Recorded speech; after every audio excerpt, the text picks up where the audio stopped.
Siempre he creído que no obedecemos perfectamente, pero sí genuinamente. Y con base en esto, hoy vamos a tocar un tema o un personaje que fue muy polémico y que Dios nos va a enseñar por medio de él de cómo nosotros debemos vivir nuestra vida espiritual. Así que quiero invitarlos para aquellos que tengan sus Biblias, que abran sus Biblias en el libro de Primera de Samuel, capítulo 15, versículo 53. Samuel capítulo 15 versículo 53. Y esta es la historia del rey Saúl antes de que lo sucediera el rey David. Y repito, está en el libro de Primera de Samuel capítulo 15 versículo 3. Los invito también para cuando tengan tiempo, lean la historia del profeta Samuel. Es muy, muy interesante. Así que quiero invitarlos entonces para que vamos a mirar y vamos a aprender 5 pasos para entender para entender que la obediencia parcial es desobediencia total. Eso es como una verdad a medias, es una mentira total. Bien, en el libro de Primera de Samuel, capítulo 15 versículo 53 dice lo siguiente, repito, el mensaje se llama la obediencia parcial es desobediencia total. Y dice así, voy a empezar desde el uno. Recuerden, como siempre lo digo, no escuchamos a alguien con una mente abierta, sino que escuchamos a alguien con una Biblia abierta. Ahora estaba revisando algo y no me había dado cuenta que el profeta Mahoma aparece en la Biblia. Perdón, Buda e incluso Mahoma, pero Buda aparece en la Biblia. Creo que está en Mateo 7:15 y dice, cuídense de los falsos profetas. Sí aparece finalmente. Bien, dice así, 1 Samuel capítulo 15 versículo 3 dice, un día Samuel dijo a Saúl, recuerden, Samuel el profeta. Le dijo a Saúl el rey, el Señor me envió a ungirte como rey sobre el pueblo de Israel, así que pon atención al mensaje del Señor. Así dice el Señor de los ejércitos. He decidido castigar a los amalecitas por lo que le hicieron a Israel, pues no dejaron pasar al pueblo cuando salía de Egipto. Versículo 3. Así que ve y ataca a los amalecitas ahora mismo. Dice, destruye por completo, no parcial, destruye por completo todo lo que les pertenezca. No les tengas compasión, mátalos a todos, hombres y mujeres, niños y recién nacidos, toros y ovejas, camellos y asnos. Bien, me siguen. ¿Qué es lo que sucedió? Porque luego, y lo vamos a ver más adelante, en Primera Samuel capítulo 1, ahí donde estamos, en el capítulo 15 versículo 9. Miren lo que dice, saltemos al 9. Miren lo que dice. Vámonos mejor desde el 7. Y dice lo siguiente, Saúl atacó a los amalecitas desde Javilá hasta el sur, que está cerca de la frontera de Egipto. Versículo 8. A Agar, rey de Amalek, ojo, lo capturó muerto. Eso dice sus Biblias. No, lo capturó vivo, pero a todos los habitantes los mató a filo de espada. Versículo 9. Además de perdonarle la vida al rey Agag, Saúl y su ejército preservaron las mejores ovejas y vacas, los terneros más gordos y, en fin, todo lo que era de valor. Nada de esto quisieron destruir, solo destruyeron lo que era inútil y lo que no servía. La instrucción fue clara. Hermano, acaba está con el nido de con todos. ¿Eso qué significa? El rey Saúl obedeció de manera parcial. Ahora, trayéndolo a nuestra vida, ¿qué es aquello que sabemos que debemos obedecer y lo estamos haciendo de manera parcial? Es una muy buena pregunta. ¿Saben qué es lo tremendo de esto? Que sí, Saúl hizo mucho, pero no hizo todo. ¿Qué es aquello? Es una pregunta que los invito a que se hagan. ¿Qué es aquello que están haciendo, o mejor, que no están haciendo y que Dios nos está pidiendo que hagamos? Es decir, la obediencia. Piensen por un momento, ¿qué es aquello que estamos haciendo a medias y no lo estamos haciendo de forma completa? Dios no bendice nuestra obediencia a medias. Dios bendice la obediencia completa. Paso número 2, y esta me encanta, y dice, no espiritualices tu conveniencia. Si vamos al mismo libro, perdón, vamos al mismo libro de Primera Samuel capítulo 15, versículo 15, dice lo siguiente.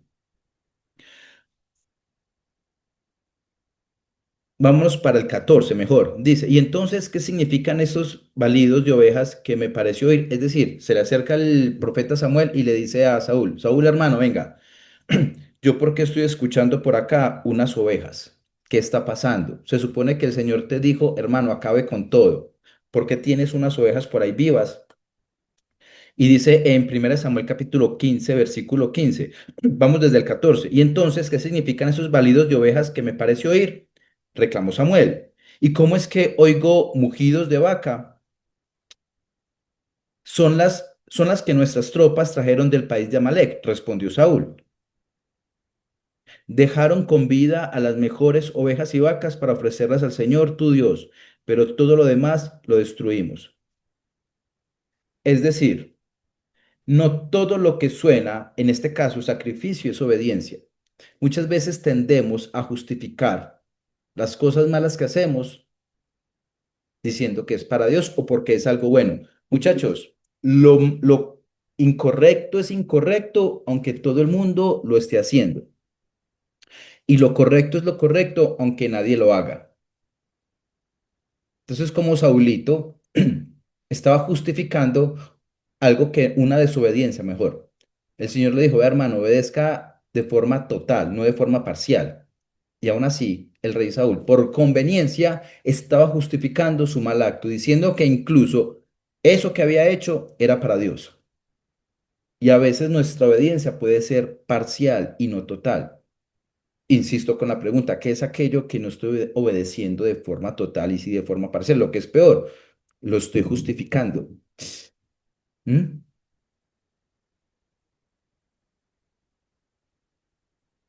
Primera de Samuel, capítulo 15 versículo 22. Dice, ¿se complace Jehová tanto en los holocaustos como en que se obedezca? Muchachos, Dios prefiere obediencia que actividades religiosas. Repito, Dios prefiere obediencia que actividades religiosas. Ojo, y tal vez algunos de los que están acá pueden estar cometiendo actos religiosos, malas prácticas dentro de los principios bíblicos y espirituales, porque tal vez la gran mayoría venimos de la iglesia tradicional y de alguna manera hemos creído que haciendo algunos actos o absteniéndonos de hacer algunas otras porque nos cuesta, de esa manera nosotros vamos a agradar más a Dios. Y eso es un error. Dios lo que nos está llamando es a dejar la religiosidad, a dejar el fanatismo, pero sí buscarlo a Él en una relación íntima, personal y orgánica para que podamos obedecer de forma genuina. Paso número 3.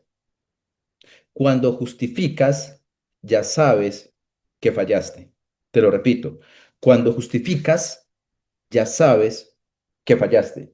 En el mismo libro, 1 Samuel capítulo 15 versículo 20 dice lo siguiente. Vámonos desde el 19. Y dice así, le dice el profeta Samuel, ¿por qué entonces no obedeciste al Señor? ¿Por qué echaste mano del botín e hiciste lo malo ante los ojos del Señor? Y miren la belleza de Saúl lo que responde. Yo sí he obedecido al Señor, insistió Saúl. He cumplido la misión que él me encomendó. Traje prisionero a Agag, rey de Amalek, pero destruí a los amalecitas. Y del botín, los soldados tomaron ovejas y vacas, destinadas al exterminio, con el propósito de ofrecerlas en Gilgal al Señor tu Dios. Saúl sigue insistiendo en que obedeció, aunque Samuel escucha el balido de las ovejas, es decir, Samuel decía una cosa y sus obras estaban diciendo otra. ¿Se dan cuenta? Se está justificando. No hay nada peor, mis queridos amigos, que justificarse. De hecho, les voy a dar otra noticia. Y esta va a entrar en reversa. Incluso no es bueno defenderse, ¿sabían? No es bueno defenderse. Porque el mismo Dios quien te cuida y te guarda, es el que va a cuidar tu buen nombre. Sí, muchas veces es mejor no defenderse. ¿O en qué momento, cuando a Cristo lo fueron a crucificar, se defendió, siendo inocente 100%? Y a veces salimos al ruedo, no, es que yo tal cosa, es que... No, no, momentico, venga.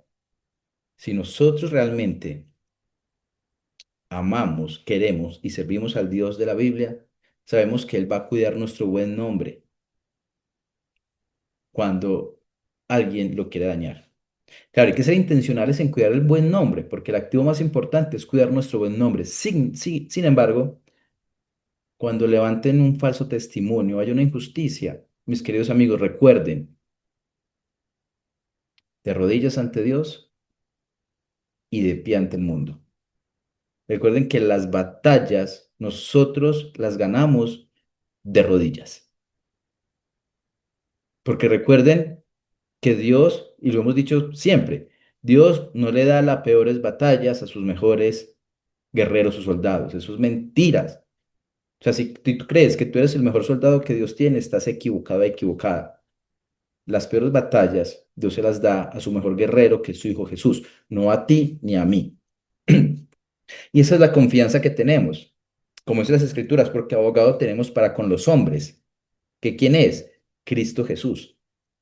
Es el que está librando nuestras batallas, sino que como lo hablamos también en algún momento, esa batalla que tal vez tú estás luchando en este momento, muchas veces nosotros no nos rendimos y se lo entregamos al Señor. La responsabilidad de nosotros, ¿saben cuál es? Orar. Y como dice el apóstol Pablo, orar sin cesar, orar siempre, en todo momento y en todo lugar. Orar. Y orar tiene que ver no solamente con que saquemos esos tiempos, sino también tener presente al Señor. Esa es la meditación de la palabra, la que dice Josué capítulo 1, versículo desde el 7 hasta el 10. Esfuércense y sean valientes. ¿Para qué? Más adelante, para obedecer todo lo que está en el libro en el libro de la ley. Es decir, Dios nos invita a que oremos para que fortalezcamos nuestro corazón y que nosotros seamos valientes para obedecer la palabra de Dios. Les voy a decir una cosa. Yo siempre parezco regañando, pero no estoy regañando. Les voy a decir lo siguiente. Se necesita ser muy valiente para seguir la palabra de Dios. Sí, porque es más fácil decir una mentira cuando nos conviene.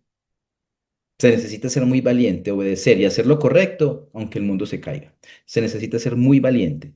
Número dos, como le decía alguien en estos días, la palabra de Dios es para pensar. ¿Por qué? Porque si, mejor dicho, ¿qué está pasando ahorita en el mundo? Los Terian, ¿los han visto?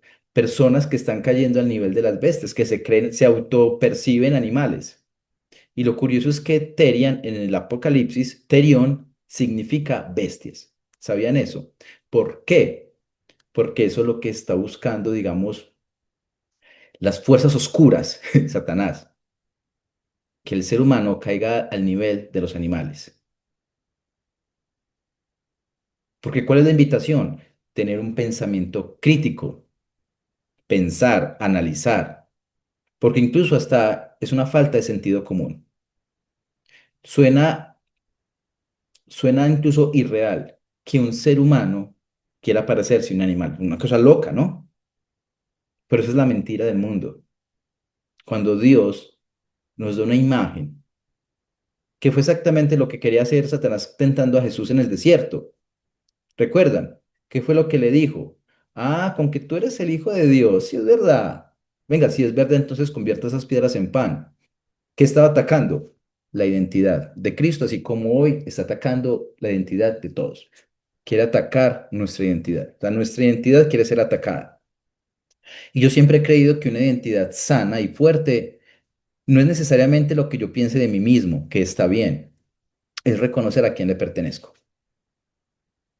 Porque cuando yo voy a las escrituras y miro todo lo que Dios dice de mí, eso fortalece mi carácter. ¿Ven? Y no creo cuentos de lo que digan las demás personas. No hago cosas que no debería por agradar a otros. Una falta de identidad. ¿Bien? es reconocer a quién le pertenezco.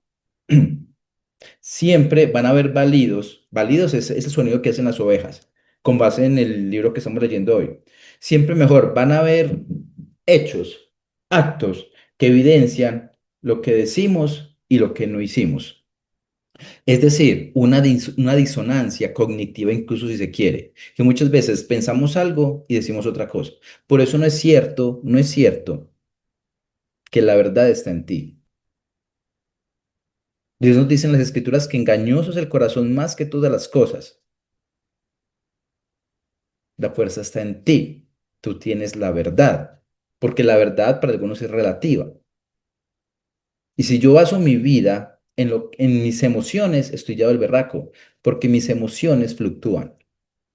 Pero cuando yo vengo a los principios, porque insisto, nuestra vida debe estar basada no por emociones, sino por principios.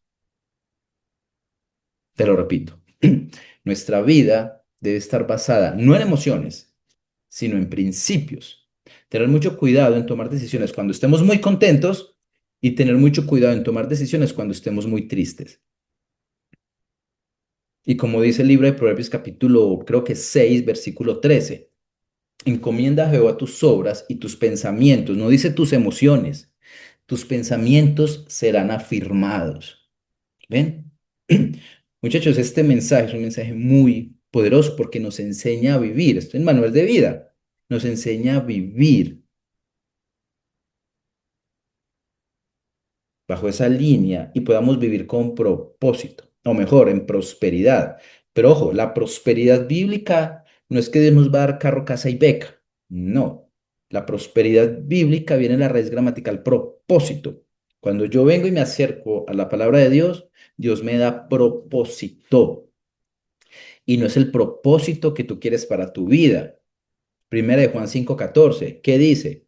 Porque esta es la confianza que tenemos, porque si pedimos cualquier cosa conforme a qué, a tu voluntad, no a la tuya ni a la mía, conforme a la voluntad de Dios, hay una garantía que Él te oye. Pucha.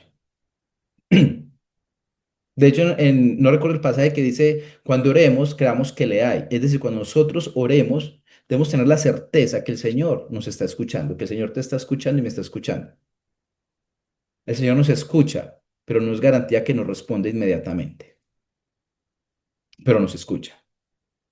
Hágase qué, tu voluntad, así en donde, así en la tierra como en el cielo. Siempre se trata de Dios, no de ti ni de mí. Y el mensaje que ahora nos están dando es que yo soy una mujer o un hombre empoderado. ¿Ven? Es que ya tengo energía, no puedo entender el tema de la energía masculina y femenina, eso se lo inventó, eso es de la nueva era. En mi época era carácter. Una mujer con carácter, ahora le dicen que tiene energía masculina, no entiendo ese tipo de cosas. Bien, cuando yo me acerco a los principios, empiezo a vivir conforme a la voluntad de Dios y ahí, muchachos, hay felicidad verdadera. Yo conozco a gente que está bien, de salud, de dinero, y hay gente que uno la ve que no es feliz, o mejor, más que feliz, no tiene gozo, que la felicidad y el gozo son dos cosas diferentes. ¿Cómo yo aprender a vivir con gozo, aún en los momentos difíciles? Porque, ojo, como siempre lo he dicho, no se trata, mis queridos amigos, de romantizar la palabra de Dios. No, de hecho es todo lo contrario. Y como se los decía al principio, seguir a Cristo, seguir su palabra, nos demanda mucha valentía, nos demanda mucha resistencia, porque muchos son los llamados, pero pocos los escogidos. Insisto, no se trata de vivir una vida perfecta, porque es imposible hacerlo. Tampoco pretender ser perfectos. Todos tenemos luchas. Si tú estás respirando, tienes alguna lucha seguramente. O bueno, yo la tengo, y no una. Y en la medida que pasa el tiempo, el Señor me restaura, el Señor hace todo nuevo, pero llegan también, digamos que en ciertos tiempos de la vida hay ciertas luchas también. Pero recuerden que no es la lucha. En el mundo tendrán aflicción. Recuerden lo que nos dijo Jesús. Cristo nos da una garantía que es un mensaje que los demás no dan. Cristo nos dijo, usted me quiere seguir. Ay, sí, Señor, yo te quiero seguir. Ok, levanta tu cruz. Ah, y la connotación de la cruz en esa época. ¿Usted quiere ser mi discípulo, mi discípula? Sí, sí, sí, yo quiero, yo quiero, yo quiero. Ok, vas a tener aflicción. Uy, pero no suena muy vendible. Sí, porque yo, tu Dios, te garantizo que vas a tener dificultades, pero tranquilo, tranquila, que el problema no es la situación. La garantía, la tranquilidad es que yo estoy contigo en medio de ellas. ¿Por qué? Porque recuerda muchas veces que las situaciones difíciles no es un castigo, es una formación de carácter. Y si el Señor en este momento está fortaleciendo tu carácter, es uno de los mayores actos de amor que el Señor nos puede mostrar, porque nos está tratando, ¿saben cómo qué? Como hijos. Una nota. Paso número 4. Y esta, pensaría que la gran mayoría hemos caído en esta. Ojo con esto. Culpar a otros revela inmadurez espiritual. Te lo repito. Culpar a otros revela inmadurez espiritual. Miren qué tan tremendo lo que hizo este señor tan cobarde, el rey Saúl. Primera Samuel capítulo 15 versículo 24. Vámonos desde el 23. Dice, la rebeldía es tan grande, Primera Samuel capítulo 15 versículo 23 dice, la rebeldía es tan grande como la adivinación. ¿Me escucharon? La rebeldía es tan grande como la adivinación y la arrogancia como el pecado de la idolatría. Ojo, no he llegado al versículo que quiero que toquemos. Por favor, no digan que es que yo soy un rebelde sin causa. No digan eso, porque la rebeldía es una de las características de Satanás. Versículo 24, dice el cobarde del rey Saúl, dice, he pecado, admitió Saúl, he desobedecido la orden del Señor y tus instrucciones, diciéndole a Samuel, los soldados me intimidaron y les hice caso. En esta versión, que es nueva versión internacional, dice los soldados, en otros el pueblo. Es decir, Saúl prefirió agradar a otros que agradar a Dios primero. Wow. Ugh. En otra versión dice, temí al pueblo y consentí la voz de ellos. Es decir, Saúl no solamente cobarde, falta de identidad, sino que pasó a justificar su culpa. ¿Por qué? Por agradar a otros. Prefirió hacerle caso a otros que hacerle caso a Dios. Pregunta, ¿lo has hecho o lo estás haciendo? Que a veces hacemos cosas que no deberíamos por agradar a otros. Es decir, preferimos el aplauso de las personas y no el de Dios. Es muy común. Yo he caído en eso. Yo soy el primero en levantar la mano. Yo he caído en eso. Por eso este mensaje no es para cualquiera. Nos demanda ser valientes, no perfectos, pero sí íntegros. El liderazgo débil negocia principios de aprobación. Ahora, si estás en una posición de liderazgo, con mayor razón.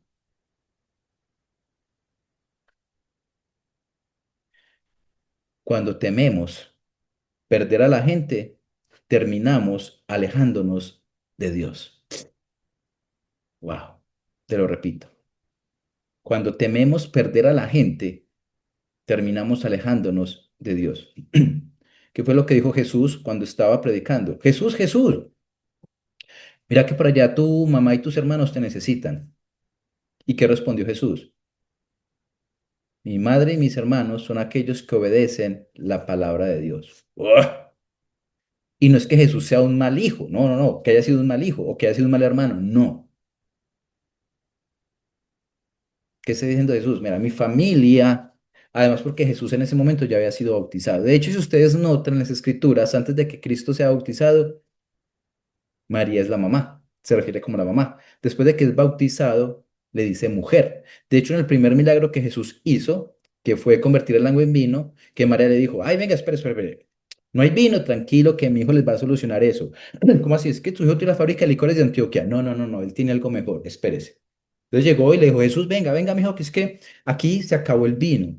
Y esto apenas le pone bueno. Y Jesús, ¿qué le dijo? Mujer, ¿qué tienes conmigo? No le dijo mamá, porque ya es Dios mismo, Cristo. ¿Ven? Y no es que él sea mal hijo, pero siempre la invitación es a obedecer de manera total y de forma valiente. Y hubo consecuencias, que es el punto número 5, el último. Dice, la desobediencia cuesta más de lo que crees. Miren, quiero invitarlos para que nos vamos al libro. En el libro de Primera de Samuel, capítulo 15 es donde estamos, versículo 26. Estoy muy regañón hoy, perdón, perdón. Pero es que recuerden que la palabra de Dios es para que nos confronten, porque recuerden que sin confrontación no hay transformación. Porque si ustedes van a conectar a bueno, yo hoy me levanté a las 5:30, estoy en Ciudad de México, una hora antes en Colombia, apenas está amaneciendo, y para yo levantarme tan temprano a ustedes, para que les diga lo que quieren escuchar, no, muchachos.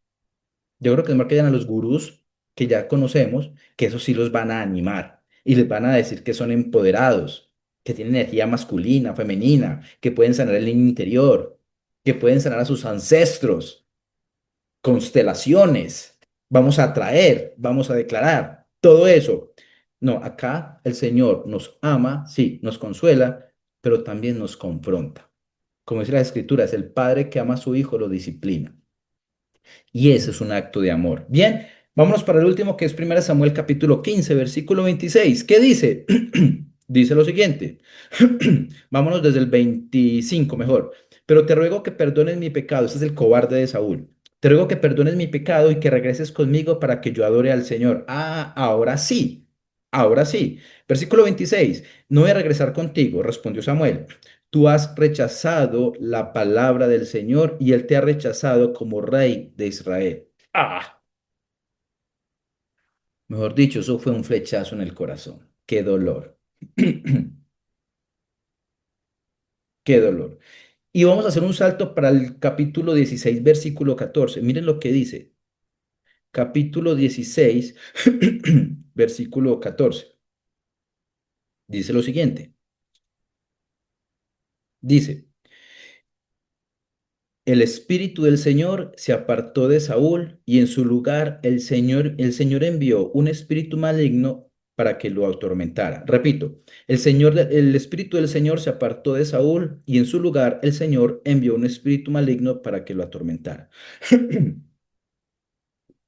Ahora, nosotros tenemos unas mejores noticias que las que tuvo el rey Saúl. Porque recuerden que en el Antiguo Testamento el Espíritu Santo venía y se iba sobre algunos. Ahora tú y yo, si has recibido a Cristo, el Espíritu Santo jamás se va a ir. La garantía que tenemos es que aunque, sí, nos equivocamos, el Espíritu Santo, que es Dios mismo, nunca se va a ir de tu vida. O sea, a nosotros nunca nos va a pasar lo que le pasó al cobarde de Saúl. Jamás. Eso no nos da luz verde para hacer lo que no se debe, no. Eso nos da un fresquito que, aunque me equivoque, no de forma intencional, tengo la ventaja de que llego a los pies de Cristo, pido perdón, y el Espíritu Santo que está en mí empieza ese proceso, recuerden, de santificación. Recuerden que la palabra santos viene de la palabra agios, que significa separados para Dios. Es decir, muchachos, vamos a seguir equivocándonos. Pero ese proceso de santificación es un proceso en donde empiezo a través de toda mi vida parecerme más a la persona de Jesucristo. Cada vez más. No soy perfecto, me equivoco, pero estoy en ese proceso y no lo estoy haciendo solo porque no es en mis fuerzas, es en el poder del Espíritu de Dios que me lleva en ese proceso de santificación. Recuerde que santos no es un curita que se murió y lo beatificaron, no. Santos es aquellos por los que fuimos separados para Dios, bíblicamente. Saúl inmediatamente no perdió el trono, pero perdió algo peor. ¿Saben qué fue? Perdió la presencia de Dios. Pregunta, ¿qué pasaría si para mañana nos dijeran que ya no existe la oración? ¿Qué pasaría? Ya no se puede orar, o sea, ya no hay oración, ya no existe. ¿Qué pasaría con tu vida? ¿Has pensado en eso? La oración es la vía por la cual yo tengo esa relación con Dios y por medio de su palabra. Y como lo hemos dicho antes, muchos quieren ir al cielo, pero no están disfrutando a Dios acá en la tierra. Muchachos, Dios es un Dios de amor, es Padre. Disfrutemos de su presencia, disfrutemos de su amor, disfrutemos de esa comunión con Él. Recuerden que esto no nos hace mejores que las demás personas, no. Nos hace hijos de Dios, pero no mejores desde la altivez y el orgullo. Disfrutemos de los tiempos con Dios, busquémoslo, preguntémosle, hablemos con Él cuando estemos en el carro, en una reunión, cuando vamos a tomar una decisión. Hay decisiones que nosotros podemos tomar y orar. Hay decisiones en donde podemos tener tiempo para apartarnos y pedirle dirección al Señor, como hay otras decisiones que son inmediatas, pero yo en mi oración mental digo, Señor, ¿qué debo hacer en este momento? Esa es esa oración en donde el apóstol Pablo nos dijo, oren siempre, constantemente, de día y de noche. Es una relación ininterrumpida con la persona de Jesucristo. La obediencia parcial no solo retrasa tu propósito, puede reemplazarte. Lo que le pasó a Saúl. Pero ¿saben qué es lo mejor? Ojo con esto. En las escrituras dice que abogado tenemos para con los hombres, que es Cristo Jesús. Cristo Jesús está sentado a la derecha de Dios Padre. Ojo con esto. Intercediendo por ti y por mí. No es la Virgen María. No, no es San Agustín. No es este San Antonio, que el de las solteras, creo que algo así. No, no, no, no, no. Solo hay un único hombre aprobado por Dios y fue su Hijo Jesús, quien dio su vida por su iglesia, por ti y por mí. Es el único que intercede ante Dios Padre, nadie más. Y eso son buenas noticias. Por eso la palabra evangelio significan buenas noticias. A mí me han dicho, Julián, es que usted es un evangélico. Bien, aleluya. No, mientras eso no lo he dicho. Recibe el poder, recibe. No, no, no, no. Shita, Ramatanga, Rambo, saca la bazuca. No, nada de eso. Pero en cierta manera soy un evangélico. ¿En qué significa eso? Comparto las buenas noticias. Un poco regañón, sí, yo sé, perdón. Pero esas son las mejores noticias que podemos tener. Y eso debe alegrarnos nuestro corazón. Cada uno en su forma, cada uno que comparta el mensaje en su forma, en su esencia, el conocimiento que tenga en este momento, para que cumplamos eso que se llama la gran comisión, y es compartir el evangelio, que son las buenas noticias, sin fanatismo, sin señalar, sin juzgar, y podemos presentarle a la persona de Cristo sin chapalear, sin hacer de esto, sin prostituir la palabra de Dios, porque muchos comparten el mensaje de Dios y cobran dinero. No, ese no es el llamado. Sí, Dios es nuestro proveedor. Una cosa es que tú escribas libros, otra cosa es que tú des cursos, que hablando de cursos, ahorita no me dejen olvidar, todo eso está bien, pero nosotros debemos ser ese reflejo del amor de Dios para con las demás personas. Y ya para finalizar, lo más importante, que esto siempre se los tengo, no se los debo, se los tengo que decir.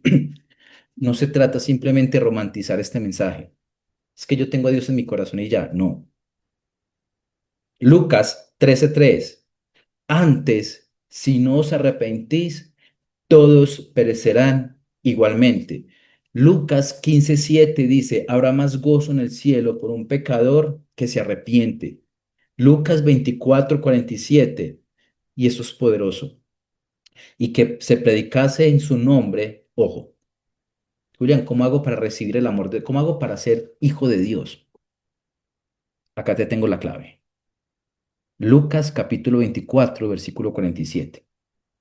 Dice, y que se predicase en su nombre, en el nombre de Cristo, el arrepentimiento y el perdón de pecados. Chicos, ¿queremos realmente ser hijos de Dios? Debemos arrepentirnos y recibir a Cristo. Juan, capítulo 1, versículo 12. y a todos los que lo han recibido, a los que han creído en su nombre, les dio la autoridad de ser hechos hijos de Dios. ¿Ven? Porque Dios no nos ama a todos como somos. Eso es una mentira. Dios no te ama como eres, Dios no me ama como soy. Porque si Dios me amara como soy, como tú eres, ¿para qué nos dejó su palabra? Si el Señor nos ama como somos, pues seguiríamos nuestra vida desordenada, con mentiras, haciendo lo que no se debe. Igual Dios me va a amar porque Dios me ama como soy. Eso es una mentira, eso es un golazo que algunos se dejaron meter. Dios no nos ama como somos. Dios nos ama a pesar de quienes somos para que podamos ser hijos de Él a partir de qué? Del arrepentimiento y el perdón el arrepentimiento y la confesión de pecados para que el Señor nos perdone.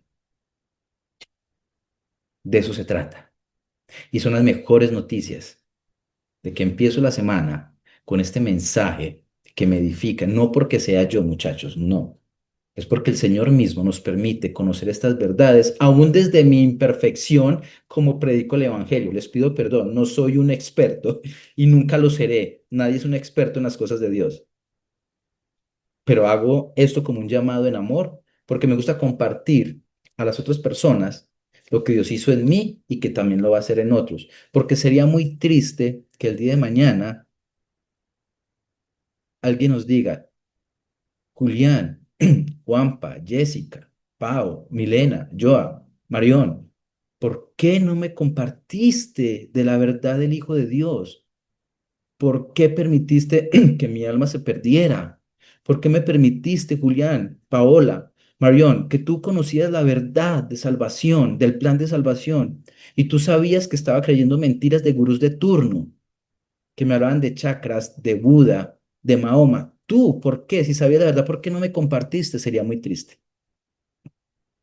Yo no sé el Señor a quién eligió, que esa es la doctrina de la predestinación, pero sí sé que debo compartir el mensaje de Dios, que son las mejores noticias. Y de esta manera, nuestra vida, solo ahí es cuando nuestras vidas adquieren, adquieren propósito real. Bien, chicos, durante esta semana, no, para que me hacen una pregunta, Julián, ¿podemos orar aplicando la sangre de Cristo? No. Esos son esos dichos que dicen mucho en las iglesias, porque a ver, la sangre de Cristo no es que nos bendice la sangre como la sangre líquida como tal, no ser que por 1 litro de sangre, 2 litros, no se refiere a eso específicamente. La sangre de Cristo significa además de esa vida en obediencia que Cristo vivió y que a partir, como él fue 100% humano, tenía que ser un humano quien pagara el precio por nosotros. Es decir que de hecho, les va a dar una noticia. Algunos creen que cuando oran y si no dicen amén, no tiene efecto la oración. A ver, es que esto no es, si yo digo amén, el Señor no me escuchó, ay, no dije amén, entonces esta oración no tiene efecto. No, nosotros decimos amén, pues, sin que significa así sea. No, no es para sellar una oración para que se haga, no. Son esas frases coloquiales que en las iglesias repiten y repiten, pero que a la larga no tienen un sentido ni es bíblico. Que la sangre de Cristo me cubra. A ver, es que tengo al Espíritu Santo. Entonces, si yo no digo que la sangre de Cristo me cubra, entonces no. Entonces, son cosas esas cosas que dice en la Biblia que no tienen sentido. Por el nombre de Cristo. Juli, ¿podemos orar aplicando la sangre? ¿El alfolí es la iglesia? No. De hecho, la palabra alfolí en el original significa almacén de granos. Por eso en el Antiguo Testamento Dios le pedía, porque eran las 12 tribus de Israel, Dios a las 11 tribus les dio tierras, solo una tribu, estoy respondiendo estas preguntas para que finalicemos en oración, solo una tribu a la que no les dio tierra, que fue a los levitas, que vienen de la descendencia de Aarón, el hermano de Moisés, que eran los sacerdotes del templo. Entonces Dios le dio la orden solo al pueblo de Israel que diezmaran, que dieran el 10% del ganado y de la agricultura. Por eso sacaban el 10% y lo guardaban en el alfolí, que significa almacén de granos. Y el diezmo era solo un mandato para el pueblo de Israel en la ley mosaica. Ya no aplica en el Nuevo Testamento porque el pacto de Cristo es la gracia, no la ley. ¿Ven? De hecho, cuando, ¿quién era? Era el recaudador de impuestos. Cuando Cristo lo vio, que lo invitó a la casa, que estaba junto a los pecadores y los fariseos diciendo, uy, Cristo está con los pecadores, no sé qué. ¿Y qué dijo este que le robaba a la gente, recaudador de impuestos? Señor, ¿sabes qué? Voy a devolver a la gente lo que he robado, hasta el 30, 40, hasta el 50%. Y Jesús no le dijo, no, no, no, cuidado que es el 10, es el 10. No, es lo que hay en el corazón cuando yo voy a ofrendar en la iglesia, no es el 10%, porque el 10% es legalista. Si tú siempre das el 10%, pudiendo dar el 20, el 30 o el 5, de hecho Jesús le dijo a los fariseos, ¿cómo así? Ustedes le están diciendo a la gente que dé la ofrenda en el templo y quitándole lo que le corresponde a los padres. Le estás dejando de honrar a los padres y quedarse sin plata ofrendando en el templo y no darle lo que a los papás. Todo el tema del diezmo y demás, eso aplicaba solo para el pueblo de Israel. Era un mandato para el pueblo de Israel bajo la ley mosaica. No aplica ahora para nosotros. Si quieres ofrendar, hazlo, pero hazlo por obediencia y hazlo con amor, lo que tú quieras dar, porque el Señor no necesita ni tu dinero ni mi dinero. De hecho, Él dice que eres el dueño del oro y la plata. Bien, no sé si eso ayuda a responder esa pregunta que me hicieron. Bien, así que con base en eso, mis queridos amigos, quiero invitarlos para que me acompañen en oración. Padre, te damos gracias en el nombre de tu Hijo Jesús por este corto tiempo que nos permite, Señor, tener para compartir de tu palabra. Oro, Señor, por las personas que están conectadas para que tú bendigas sus vidas, para que les des sabiduría en la administración de sus finanzas, para que tú, Señor, traigas nuevos contactos de personas para que puedan crecer en su vida profesional.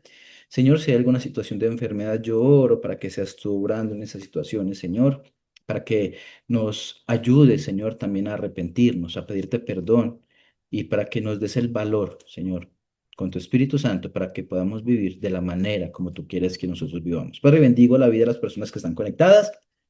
Guíanos en esta semana, guárdanos, Señor, y permítenos, Señor, que sigamos aprendiendo de ti y que podamos conocer tu voluntad para nuestra vida. Te damos las gracias, Señor, en el nombre de Cristo Jesús. Amén y amén. Queridos amigos, los quiero mucho. Cuídense mucho. Chao.